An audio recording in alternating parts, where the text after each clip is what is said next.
Welcome to What CEOs Talk About. Do you wonder what CEOs talk about behind closed doors?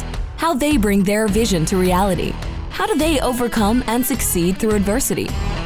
We share that and so much more with each episode. Now, let's get started with the show.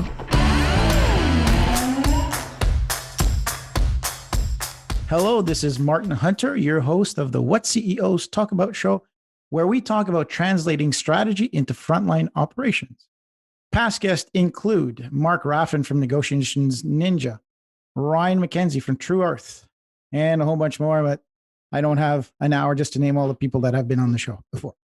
This episode is brought to you by Urgio. Urgio is Latin for to urge, a strong desire to drive change, stimulate thought, incite feeling, encourage action. Urgio provides fractional COO services to move you through growing pains so that your company can flourish and profit. Mona, you have worked with visionary CEOs. How important is it to have an integrator implementer? Well, it's obviously vital that you have somebody who can see down the road, who can look forward and have a clear idea of what they'd like to see happen. But as always, there's always people that need to be responsible for making that happen. And none of us do this alone. We're all part of a team. And any vision that ever has been realized since the millennia is because somebody had a vision and a number of people got on the bandwagon and helped realize the vision. Good, thank you. So if you're that visionary CEO or you were a VC and one of the CEOs of the companies that lead in your portfolio and you want to get that idea across the finish line or you want to monetize their ideas, go to urgio.ca or email them at info@urgeo.ca. They are that fractional COO services that is going to help that visionary CEO get that idea across the finish line. So Urgio has worked with a multitude of companies from SaaS, CPG, mining, transportation, startups, all the way to multinational corporations. So speaking of translating strategies into frontline operations, Mona, thank you very much for being on the show. Mona has 30 years in mining.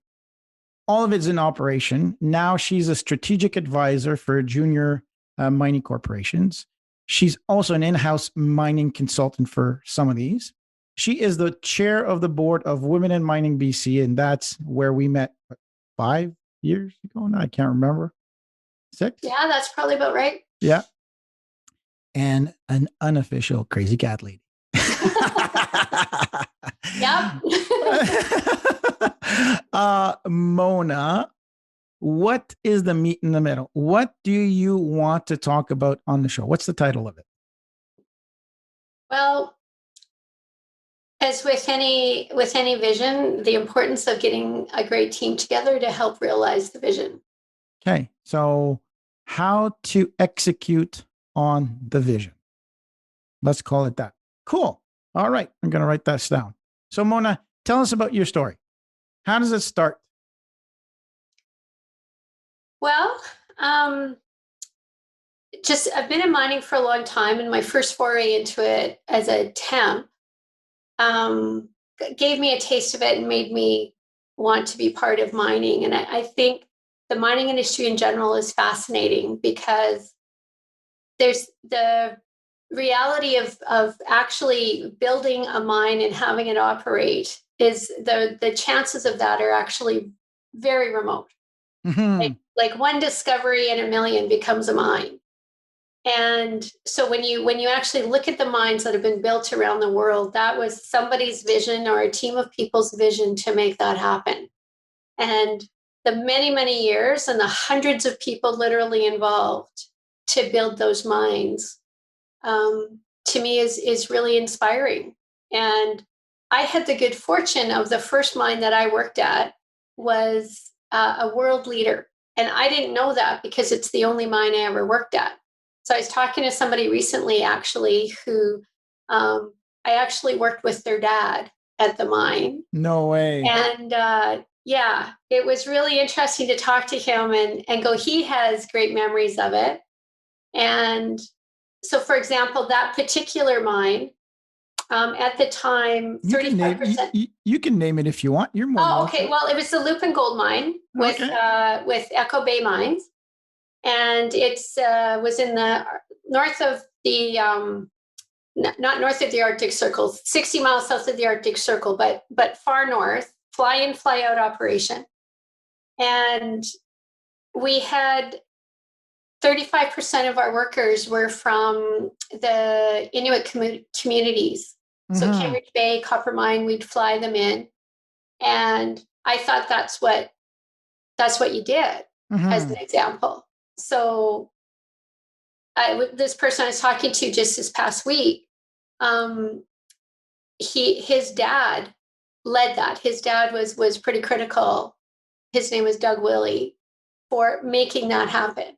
Wow. And because it's the right thing to do, it just makes sense. But again, for me, seeing that and Lupin's focus on safety and their focus on loss control, their focus on risk management, it was a very clean, well-kept mine. I mean, every place has its issues, and I'm sure somebody would come along and say, "Oh, but there was this." Like, okay, that's fine. Yeah. But generally speaking, when I talk to people, because over the years, mining's a pretty small industry. When I talk to people that have been to the mine, they always speak very highly of it, and so that makes me proud to have worked there and to work with the people that were there, because that wouldn't have been possible without the contributions of the people, right? The team there. So that was your first taste of mining, and yeah, the pie was so delicious, and you're like, I want more of this. I want. Well, partly. I mean, it's just so interesting. Yes. Right? Like all of the different aspects that go into mining to me, and all of the pieces that have to come together. And it turns out I've made some of my best friends of my life working in this industry, and I wouldn't have met them if I hadn't have. And a lot of them are geologists. Oh my goodness. Rock lovers. For those who don't know geologists, if there's a geologist listening, I'm sorry. Ooh, look at that rock. Ooh, look at that rock. Hey, look where you're going. You almost stepped in the ravine there. They've got this. Yeah. Well, yeah. How many? It's been great for me. When I was in charge of safety and security in mines, how many times did we go and have to, I don't want to say rescue, but going, how did you, well, I saw this vein and I just kept going and going and going and going. And it was like, okay, it's dark. You're in the middle of the jungle in nowhere, Central America. And you decided to forget your communication device. And now you've got an entire team looking after you. So I love geologists. You guys are so focused on rocks, but absolutely. I mean, mining is, my daughter was born in New Caledonia. So I agree with you. So, okay, back to your story, because it's important. So you're Lupin Mine, you started there, you graduated, you went there, and then what's next? What happens next? Well, I had the good fortune when I worked at Echo Bay. I started off working in the head office. Okay. And then had the opportunity to go work in Lupin, and I was at Lupin for 5 years. So fly in, fly out operation, 5 years. I was one of 14 women and 300 men, give or take. So we need to park that, because I want to talk about women in mining. I want to talk about women in the mining industry, how leading it. So I'm sure that women were not part of the vision of the mining industry way back when, still today, right? So we'll park that, because Okay. I want you to talk about that later on. So you're one of 14, and sorry for interrupting. That's okay. Then I had the opportunity to take a job out here in Vancouver. Okay. And so I worked with the exploration arm of Echo Bay for 2 years. And that was fascinating for me, because working at the mine, I had to liaise with the exploration team. And I'll have to admit, they drove me crazy working at the mine.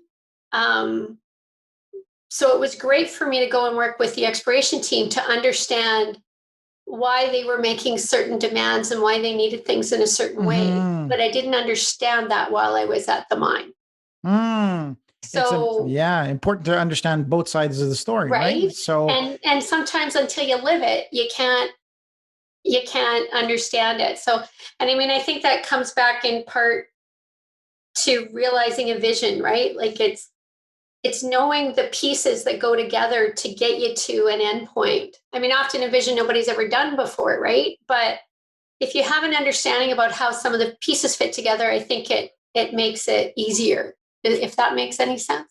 how many times have you heard me say singularity of purpose, right? Yeah. So having singularity of purpose. So lesson number one for the CEOs and the VCs, when you have a company that has a decentralized workforce, and what I mean by that is there's a corporate office somewhere and there's one or numerous operations where you have a general manager or something else.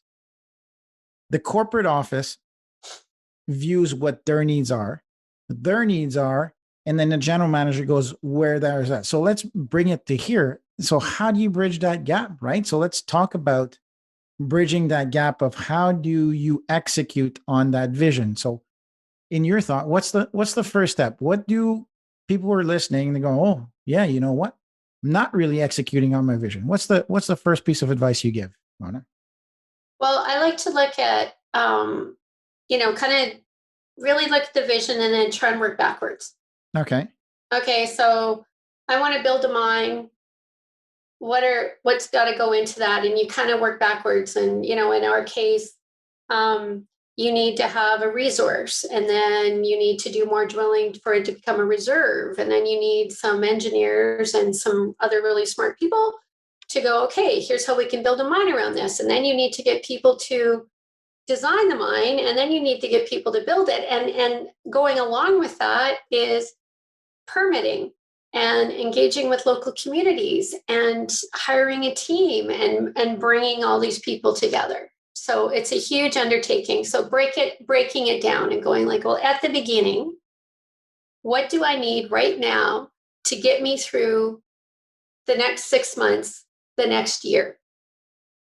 And then look at my team. Who do I need? Do I hire somebody? Do I bring a consultant in? Do I hire an employee? And all of those things are they're very unique, I think, to whatever enterprise you're working on. And that's why I think it's important for, for example, if you're an entrepreneur, getting some advisors around you. Correct. Who have some different experiences, who you trust, and who trust you. And then having that open, honest conversation about, well, how are we actually going to get there? And what do we really need to do that? First, number one, yeah, like you said, first. So I'm number one, have a clear vision. Know what mining is pretty simple. I shouldn't say mining is simple. Every business is simple. What do I want to achieve? Okay. So mining, I want to extract metal from this piece of land. So a lot of people put vision into huge, we want to be the best, blah, blah, blah, blah, blah, blah, blah, blah, blah, that one, you can't say it without holding your breath. And then number two, it doesn't connect with anybody. So I think lesson number one, have a very simple vision. I want to extract the metal in this kilometer square. Number one. That's lesson number one. Number two that you've mentioned that I captured is understanding what functional areas need to be filled. And number three is fill those seats with bums. Oh, with the right bums. Yeah. Yeah. Well, and part of it too. So I a couple of years ago, a friend of mine recommended that I read Start With Why. That would be me, probably. No, actually, it was a girlfriend. It was a girlfriend. Oh, no, yeah. Okay. You and I have talked about it, but Start With Why. And I mean, I think after, reading that, I realized I think there's a fundamental part for me of that. But if whatever undertaking you're exploring, it's like, I think that the core of it is why, because that's where your passion comes from. And during the tough times, the passion is what's going to get you through. Absolutely. Right? Like the ultimate belief in where you're going is what will get you through the hard times. And there will always be hard times. We all know that, right? We've all been there. So let's break down the word execute. You've been an operator for many years. When we talk about execution, what comes to mind? Well, again, like, working with the team to come up with the plan. Okay. And then sometimes for the leadership, trusting your team to execute on your plan. And what's that check-in look like? Like, how does managing that progress look like, right? Because I find that sometimes, and I've been guilty of this myself, so I am speaking of what I know, but sometimes you're so into it and you so want it to work that you want to control every aspect of it. Everything. Put and your then thumb on everything. Yeah. And when I've done that in the past, luckily I've had people come back to me and go like, we actually know what we're doing. I'll come to you and talk, like, we'll check in, right? And work out issues together and trying to come to solutions together. But PFO. But yeah, I actually, I got this. So that was an important lesson for me to learn. Wow. I literally just went that with one of my clients this morning. It's just like, okay.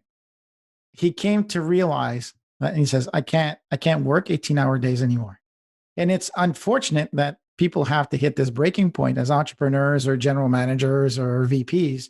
You go, you can only control what you can control. And the more you delegate, the more freedom you get, right? I talk about Tim Ferriss's deal: direction, elimination, automation, liberation. So the more you eliminate decision making, that's I shouldn't say eliminate, delegate decision making, the better. And yet you're like, oh, wow. Well, what's that decision? Well, define what level of authority that you want to have. That's what a lot of people have a hard time, is defining the level of authority. Well, I don't want her to make that decision. Okay, why not? Because I do that decision. Okay, so give me a good reason. Like, is this because not you? Okay, give me a good reason why Julie can't make decisions that, have a $5,000 spectrum. She can't spend more than $5,000 a month. Why is that? Why not? I got a story for you. All right, shoot. I worked for a company that at one point, thankfully this period of time didn't last very long, but at one point, I worked in a branch office, and the dictate came down from head office that the office manager, who's a senior consultant, somebody with 20 plus years experience, absolute expert in their field, but they're like the managing partner, so to speak, of the office, were told that they had to approve every expenditure over $25. Now, that person would charge out $125 an hour. So as a way to control costs, somebody thought having a person who charges out at $150 an hour should be looking at every spend over $25. Wow. That was years and years ago, but I remember being part of that team and just going, this is crazy. Negative ROI, a minus 200 ROI on that is just. Well, part of, getting back to our the executing on the vision, a big part of it is what I try to do, if I can, is get people to work on the things that they're really good at. Yeah. And that brings the most value to the business. Right. And then fill in the gaps, right? Because you need a diverse team, people that are capable of doing different things, complementing each other and making sure you've got all of the bases covered as much as you can tell. But to me, that was a crystal clear moment of, this is not the way to do things. Mm-hmm. And I mean, to me, that comes down to trust.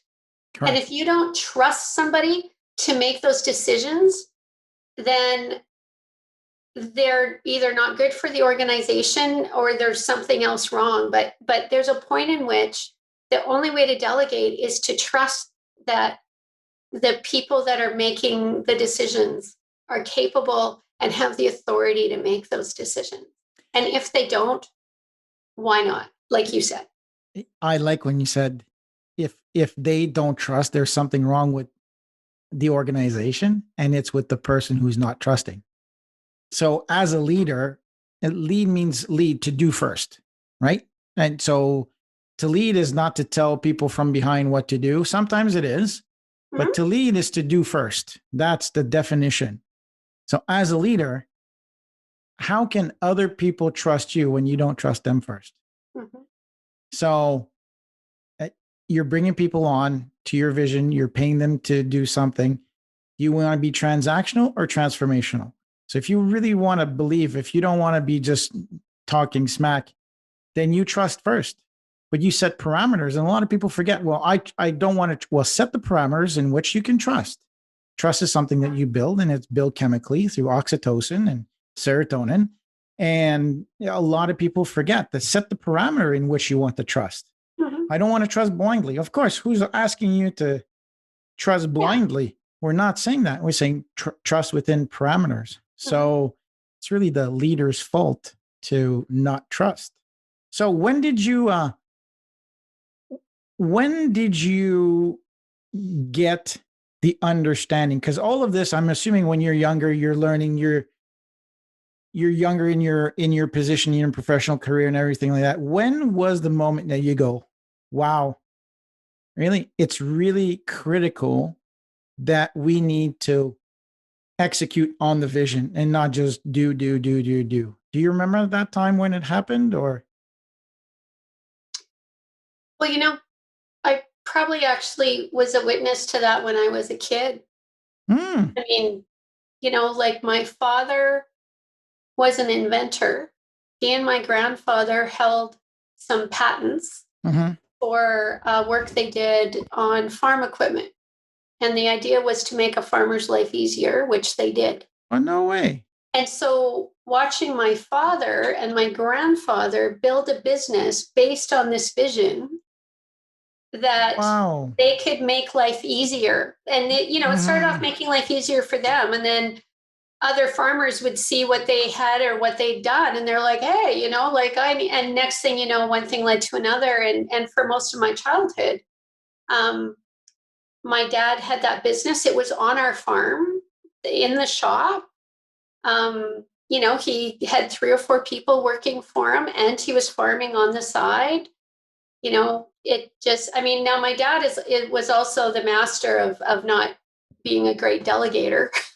I will say, love him to bits as I did, or still do, but yeah. I worked in the shop with him. So sometimes it was, but you know what, still seeing them do that, right? Which is that takes a lot of courage and tenacity. And I mean, they were, brilliant. I mean, my father and my grandfather were, just their ability to think through problems and come up with solutions was really quite remarkable. So having had that, in my DNA, I think it's carried through, right? I see it. Now that you talk about your dad and your granddad, I mean, knowing who you are and what you do, I mean, the apple doesn't fall far from the tree. So you're a problem solver. I mean, that's your job. Yeah, I come by that naturally, and it drives some people crazy. It's true.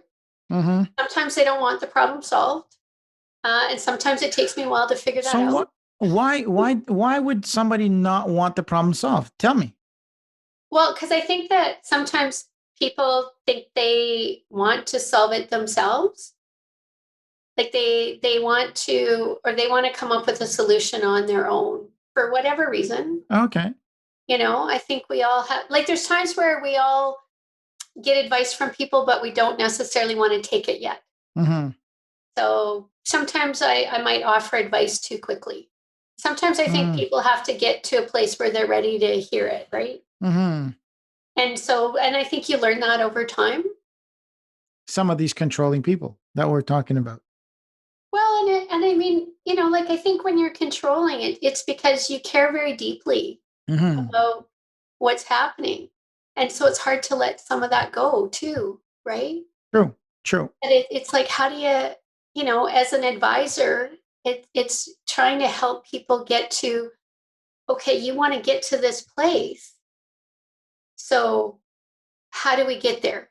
Here's some ideas. Okay. So Here's we've some got things. so we've got trust. So on execution, right? So I mean, since the day I was 17, when we did mission planning, situation, mission execution, support logistics, command and control.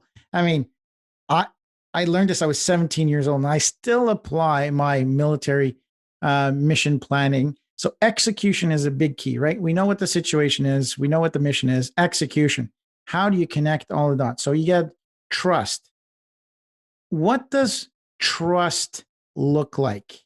And that's, we're going to close the door on trust after this one. But for all the listeners and people who are watching, what does it look like? What, you're a management consultant. What do you tell your general managers, your leaders? What does trust look like? What do they need to do behaviorally?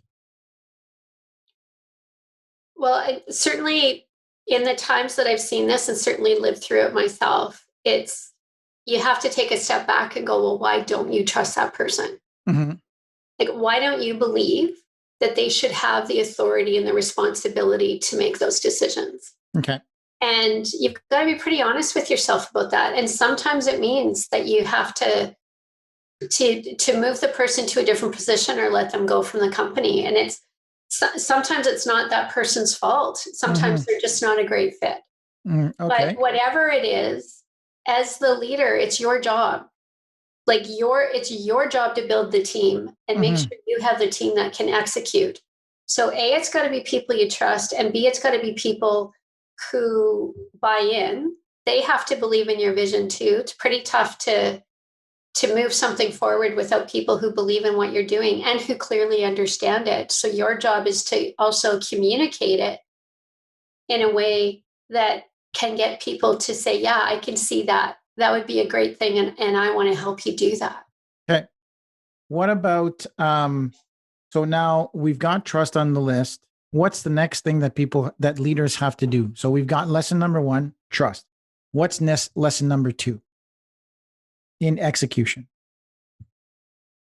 Well, and probably, honestly, before trust, Martin, you've got to bring people around you that do the different things that need to be done. They need to be people you trust, but it's like, you're going to need finance, right? You're going to need, like what are the functional pieces you need and who's going to do those things?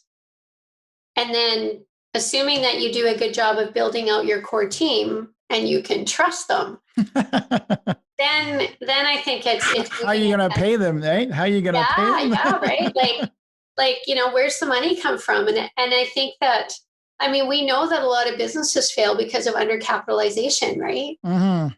And, one thing I learned in the mining game over the years, because, I had a fairly senior position when I was with Entrée. But what I learned over that time is, like, at the end of the day, if somebody wants to write a check, they want to talk to the person. They want to talk to the president. They don't want to talk to the vice president. They don't want to talk to a manager. They want to talk to the person who is in charge of getting it over the finish line. And that was a very important lesson for me. As a person who has supported a lot of leaders, and having certainly had been that person myself, it's important to understand, like, that is one of the critical, like, as part of the execution piece, the capitalization part can't be stressed enough. And if the leader is typically the person that's bringing the money in so that everybody else, frankly, can spend it. That's true. So very true. It's either you get investors or you sell, or, the best person to sell the vision is the person who has the vision, right? So be out there, be outwards facing, be that visionary CEO. Oh, that's a great one. So the president or CEO is the person who gets the money. Everybody else gets to spend the money. Yeah. Well, I've described myself that way. Like, you get the money in, I'll figure out how to spend it and get you where you want to go. Ooh. Oh, this is a good one. Yeah. Well, because it's hard, right? You work really hard to raise that money, right? And it's precious, right? Yeah. And especially when you're at startup phase, every dollar matters. Yeah. So, yeah. But there's also this trade-off I find of sometimes you don't want to spend, $75 an hour for this really great, like, let's say, graphic designer, right? You'll pay, you want somebody who's like way less expensive. And I go, well, sometimes you get what you pay for. Oh, not sometimes, all the time. Or how many times, I know this is one that's near and dear to my heart, because I started off my career as a receptionist. Okay. Right? Like, I started off my career as, the person at the door. And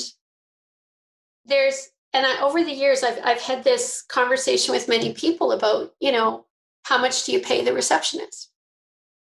And I go, well, it depends on how much turnover you want.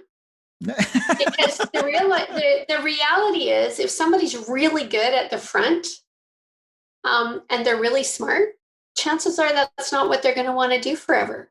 That's right. So you have to, part of that, and it's with anything, like the admin support side of it's so crucial, right? Like, you can have all the great technical minds in the world, but if somebody can't answer the phone or make a delivery properly, or, track somebody's timesheets, right? Like, it doesn't matter. Or just be kind. Yeah, right. Like, it just amazes me. Like, you need all of the pieces to make a successful business, right? So I just kind of go, like, I've seen it where, like that, the reception, all they do is answer the phone and, send out a package and whatever. And I'm kind of like, okay, well, a lot of places I've worked, the person at the front desk is often the glue for the office. They know everybody. They see everybody first thing in the morning. They can set the tone of the day by how they are when they're answering the phone or greeting people as they walk in the door, whether it's employees or customers. There's so much confusion. Let's talk about start with why Simon Sinek, right? People get confused. Situation is the why. The mission is the what. What's the result? Execution is the how. So when they look at a job position, they go, what are they going to do? I couldn't give a shit what they do. Is how do they do it? How do they do it? Do they represent our core values? Because to get to the why, you have to have the how. There's what's all around you. So too many people always hire for ask, right? Attitude, skill, knowledge, in that order. So that is a key component. What do they do? Don't matter. How they do it. That's the lesson. That's the key component. Oh, my Greta, so Greta Sanchez, my EA, I don't even have to think. I know what's happening next week, right? I trust her and she knows what I expect of her and I entrust her with it. Has she made mistakes? Absolutely. Exactly. Do I make mistakes? Absolutely. Have we corrected mistakes? Absolutely. Does she trust me more now that I wasn't an a-hole by dumping on her? Absolutely. I was like, wow, Martin's really kind. So what am I going to do? Work harder for him, because even if I screw up. So there, the empowerment, facilitate, elevate. There we go. So execution is how. So let's talk about this stigma, because I really want to put a women component to this, because it's near and dear to my heart. So the backstory. Ariel, my daughter, 5 years ago we met. I can't remember. Anyways, so Ariel's before she was 10 years old. She loves mining. She loves rocks. She wants to be an engineer of some sort. And I was like, okay, you can stand on the sidelines or you can do something. When I saw that only 2% of women were engineers successful, and then in the IT business, programmers were all male, I was like, that is not cool. So like in sports, instead of standing on the sidelines, I participate and then I realized, well, I have to stand up and do something. And that's how I met Mona. So I joined a group called Women in Mining, British Columbia, and see how I can help. How could I bring my skills and expertise to create equality between gender? And I think that's very near and dear to my heart. So let's talk about back in the day, let's use some stigma. You're a girl. You're expected to do girl jobs. You're going to be a receptionist.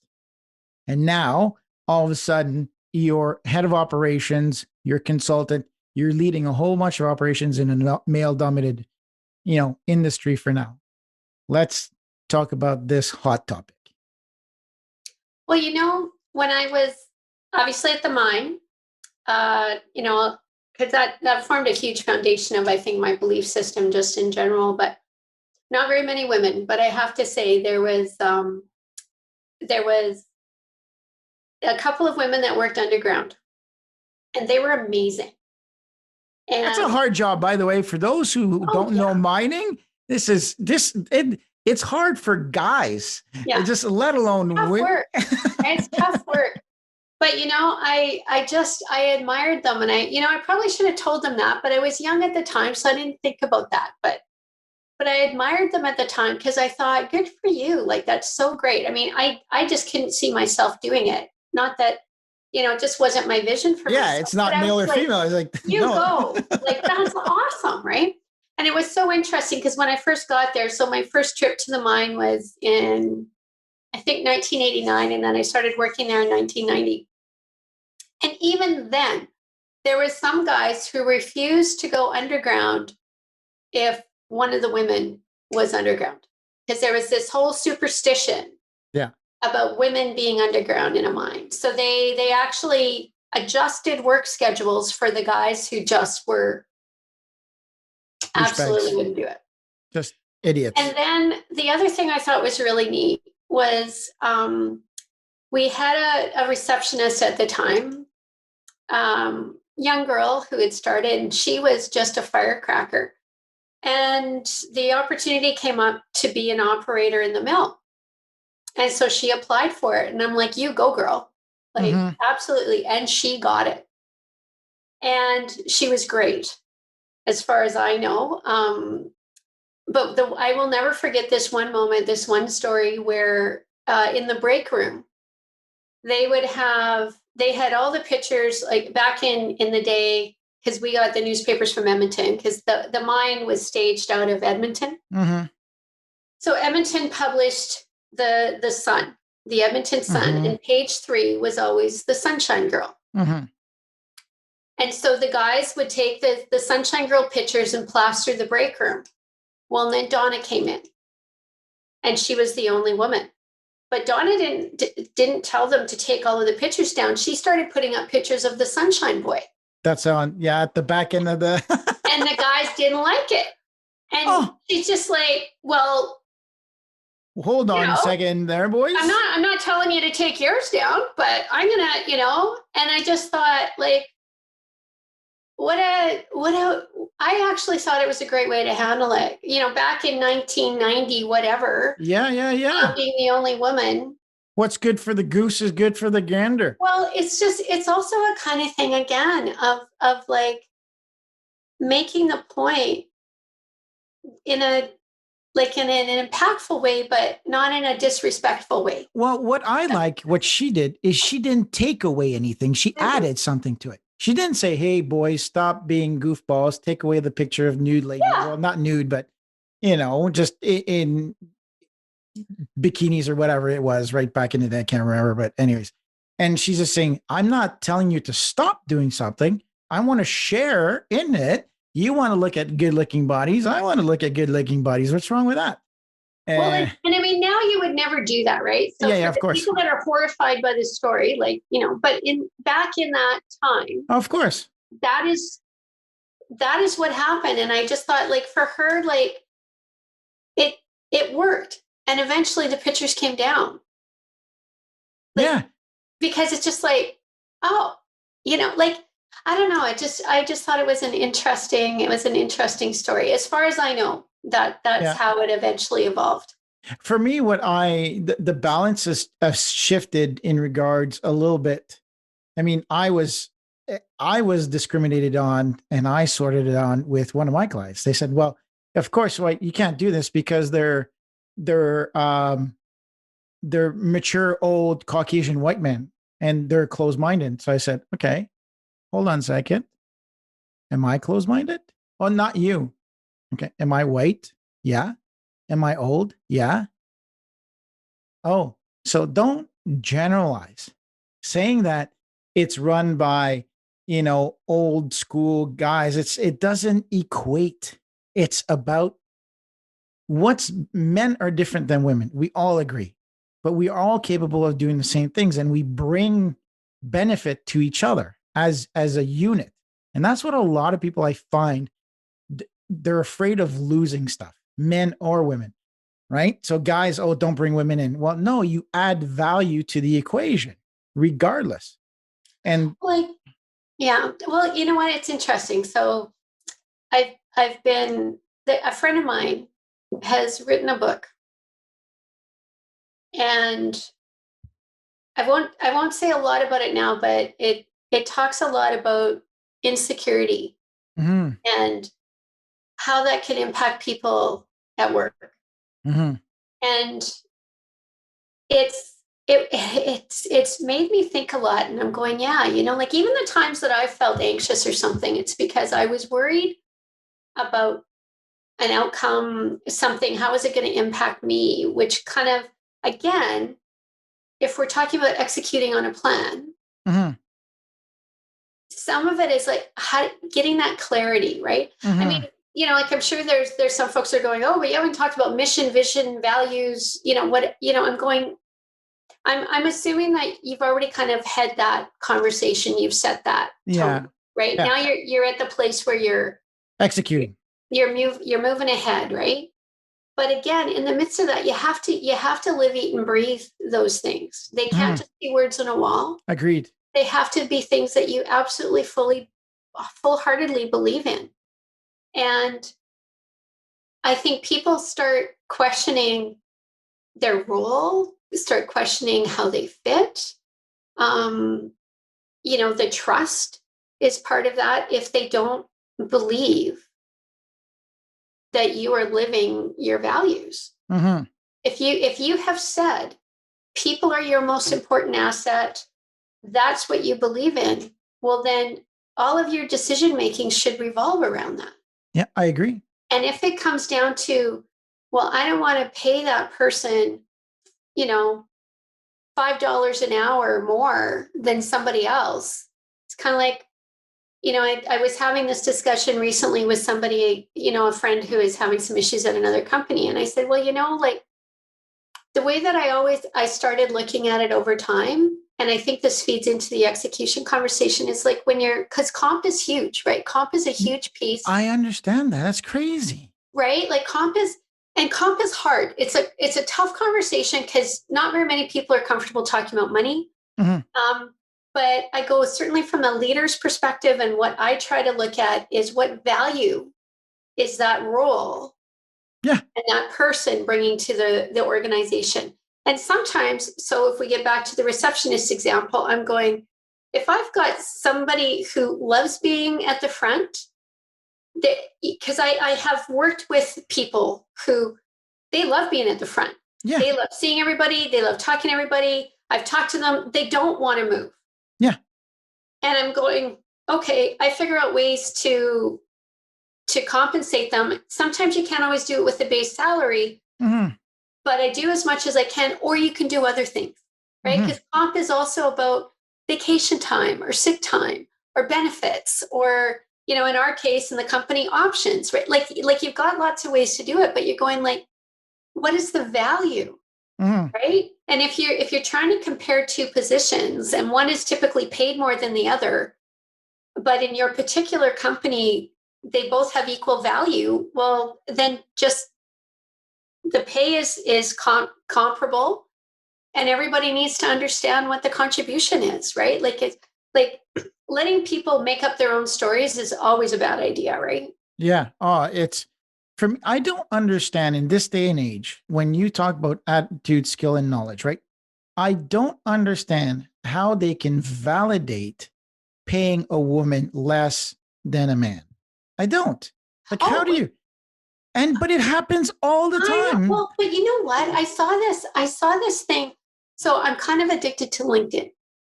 So I get a lot of articles that come to me over LinkedIn because I like that's addiction is a different topic, but okay.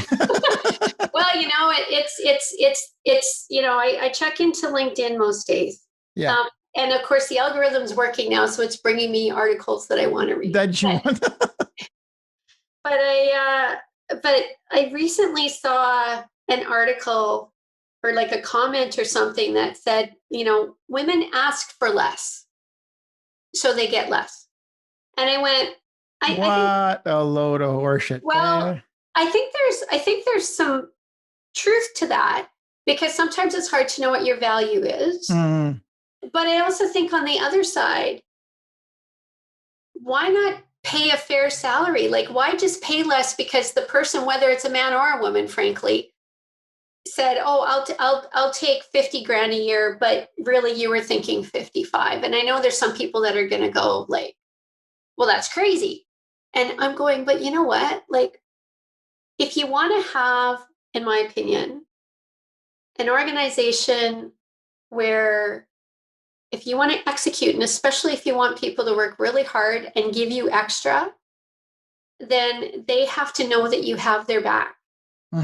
And absolutely. they have to know that you are there in good times and bad, and you will do whatever you can, right? Circle of safety. And I think that when somebody doesn't understand their value,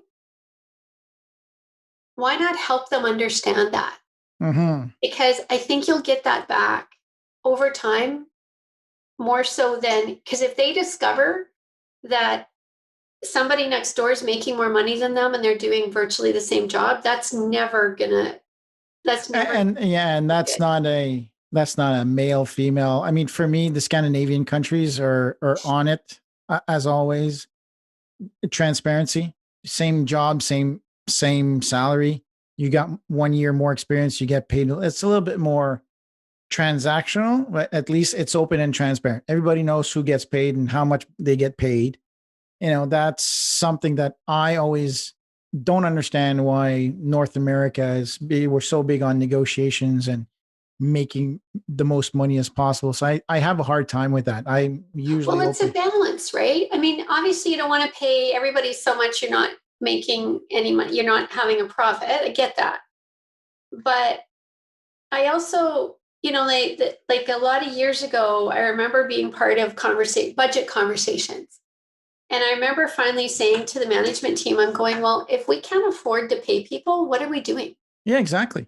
Like if you're trying to ask your team to give up their salary, like, I think we need to take a step back and go like, okay, how did we get here? Why are we here? And why is cutting staff salaries the first thing? Oh, I'm you know, and I mean, this was years ago, but it's just my experience, but I've seen that. And I go, and I remember having the conversation. I'm going, well, like, how about if we look for another way? Like, maybe there's a way that we can, you know, because obviously negotiating with suppliers is fine. I mean, one of the things I did, for example, in the early days with Entrée, because I was like one of the first employees there, you know, we started off pretty small. But in the early days, and I'm sure there's some accountants that are going to say that I was crazy for doing this, but, you know, the CFO and I talked and we agreed that in the early days, we paid all of our suppliers as soon as the invoices came in. We were small. There wasn't a lot of invoices. There wasn't a lot of bills. But having been through it in a past life, I said, you know what? I want to pay everybody really well now while we can, because if times get tough, Exactly. I want to have some goodwill built up because they know that You're we're good good for for it. it. Yeah. But Yeah. sometimes things go sideways. And you know what? I'd like to get some stuff. I'd like to get some trust in the bank there to go, like, if things go badly, you know that we're honorable. Like we Yeah. care about this relationship. Yeah. I mean, let's bring it back to execution, right? When Miss Harris got as vice president for the US, right? Tracy and I got this big, I explore all aspects, right? And I was like, how fair is it for her? Is she being judged on her ability to perform? Because everybody's saying, oh, she's the first woman of color to be a vice president. Why can't you say she's the vice president because she's good at it? Right. And I'm not saying either or, right? And everybody's making a big deal. I said, what about all the other female leaders that the German chancellor, all of the Scandinavian countries have a female leader. New Zealand. New Zealand was reelected as well. So, and the list goes on. And I said, okay, yeah, you know what? It's a big deal for the US because of everything that's happened before. But how fair is it to her that she wasn't evaluated on her ability to execute, but that the fact that she's a lady? I don't find it fair. Now, it's a big hot topic, and because we like to debate in my family, so it was a big hot topic. Well, of course, it's important because it's the first woman of color to be it. I'm not saying no, but I'm saying, what about her merit? Is her merit? And so we got in a big kerfuffle. So what's your opinion on Mrs. Harris's election? As you know, they won the election. Are you proud? Are you not proud? Is it a move forward? What are your thoughts? Well, for me, because I'm a believer that we need more women in positions of leadership. Period. I think period. Frankly, I think, certainly if I take it to the mining industry, we need more women in mining, period, at all levels. There's a huge movement across the spectrum right now for women to be on boards and in leadership positions. And I'm going, well, to build that pipeline, we need to have women enter the industry and feel safe and supported through their entire career. And why is it important to have more women in leadership roles and to be able to execute? Why is that important? Because we're half the population. Okay. What do you bring to the table? Because I'm going to be concrete in business. For me, sometimes I couldn't care less if it's a man or a woman. But what's the attitude?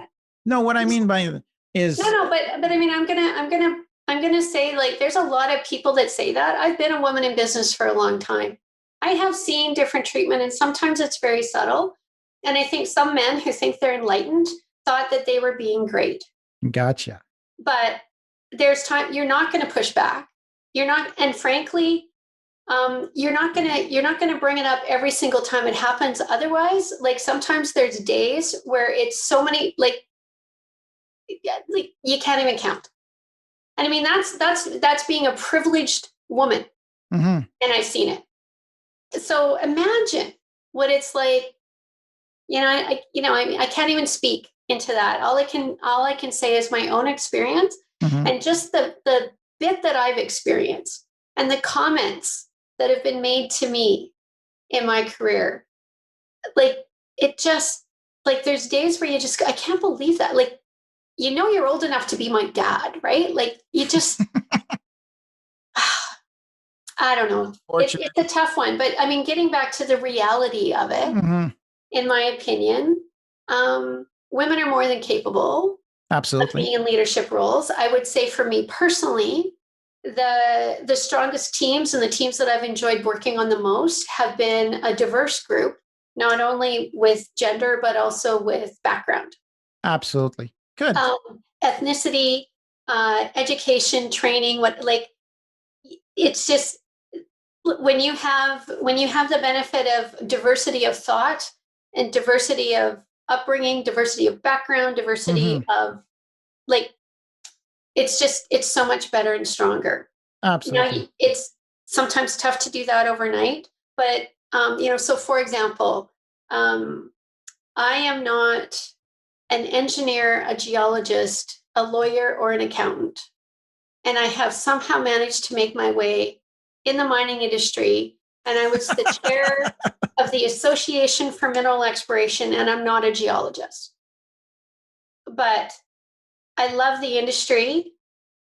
I love the people in the industry. And I believed very strongly. I volunteered, well, I still volunteer with AME, but I've done a lot of work volunteering with AME and then now with Women in Mining, trying to be the change from within, right?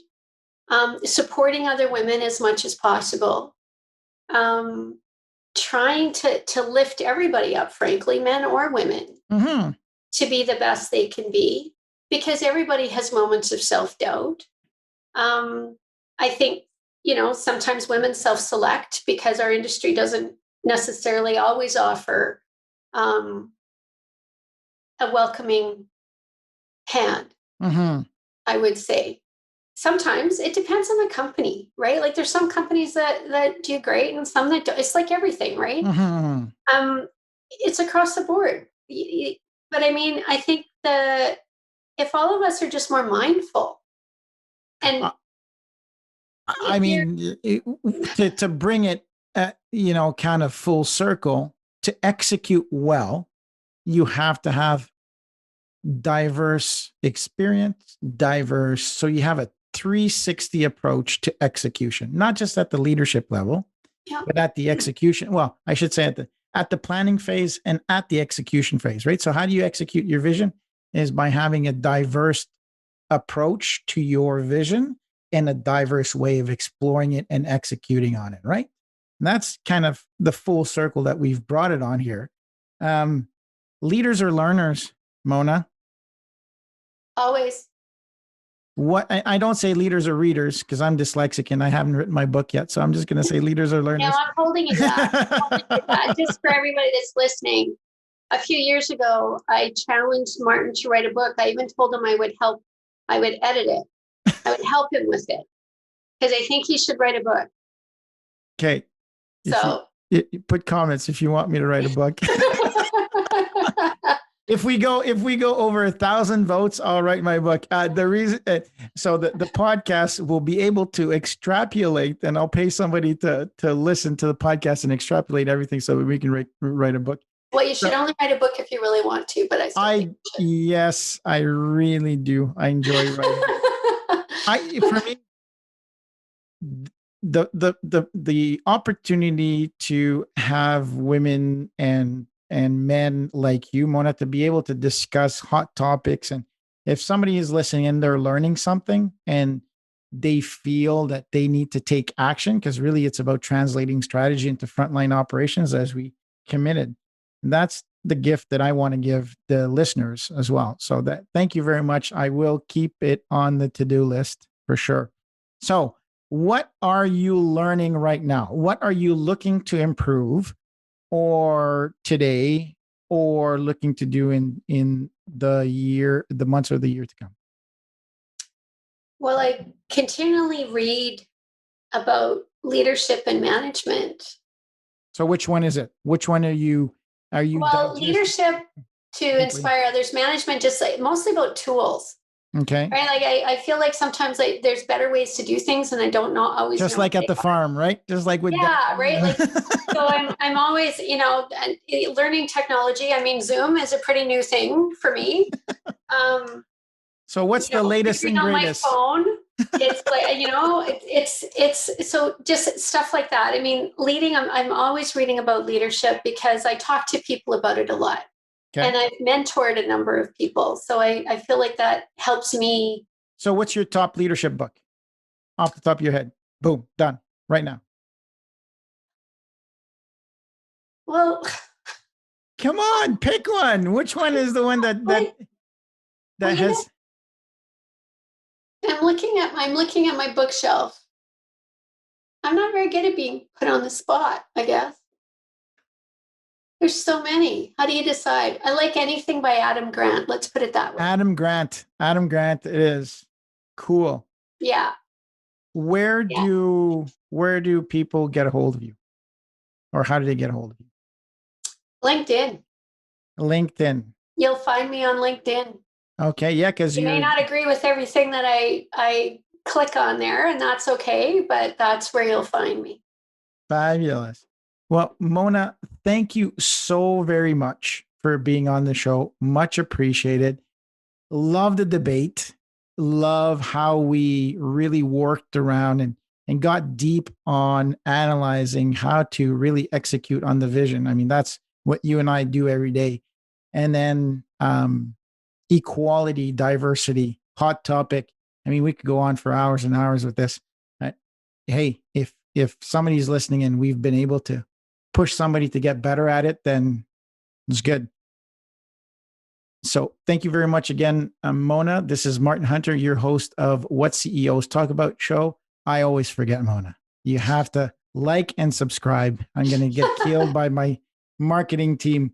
You got to say it, Martin. You got to say how people... So iTunes, all of that, LinkedIn, Instagram, go it, like it, don't like it, give me feedback. Tell me how much you like me or dislike me. Feedback is a gift. So thank you very much, Mona. And everybody have a wonderful day. Thank you. Thank you. Thanks for tuning in to What CEOs Talk About. Make sure to click subscribe to get notified about future episodes or check us out at www.whatceostalkabout.com.